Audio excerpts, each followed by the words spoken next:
The multi-island sailing networks of the West Indies utilize 32 exotic islands and private sanctuaries to attract global elite capital. Its raw, dramatic black sand bays are the physical backdrop for Hollywood's Port Royal in Pirates of the Caribbean. The most secluded of these assets is Mustique, an ultra-exclusive private island operating as a multi-million-dollar sanctuary. Global royals, rock stars, and tech billionaires own sprawling estates here, positioned away from public view and paparazzi grids. This yachting network of white sand horizons is a managed ecosystem curated to attract high-net-worth individuals. Past the luxury enclaves lies a complex landmass split by extreme geography. The entire island nation sits squarely on active, dangerous volcanic monitoring lines. Because the territory is an isolated collection of deep-water islands, basic consumer goods, tech assets, and energy utilities face heavy ocean freight taxes, creating a high-expense baseline for those outside the resort grids. Meanwhile, the domestic baseline wages remain compressed, averaging around $500 to $800 monthly.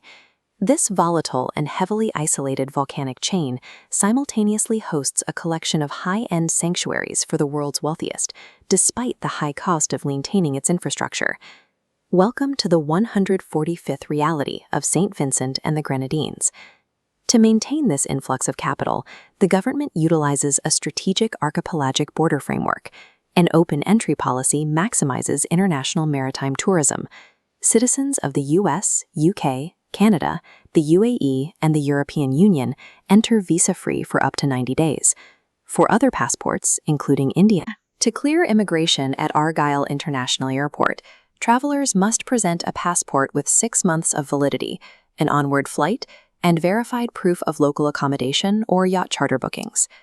Once inside, the lifestyle revolves around the ocean, high-end sailing, competitive regattas, coral reef diving, and the cultural art of liming, or relaxing under the sun. These entry protocols and the surrounding maritime culture act as a filter, ensuring the islands remain populated by a specific demographic of global wealth.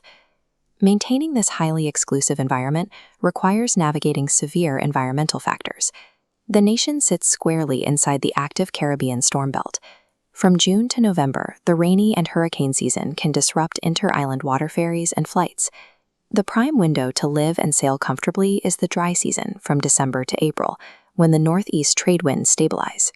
Even in clear weather, La Soufrière demands constant monitoring, requiring the tracking of official reports for volcanic activity.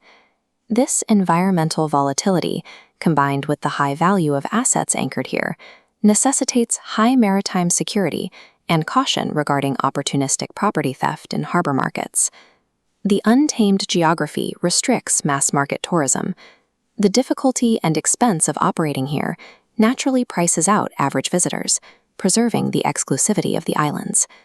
To stabilize this import-dependent market, the territory relies on the Eastern Caribbean dollar.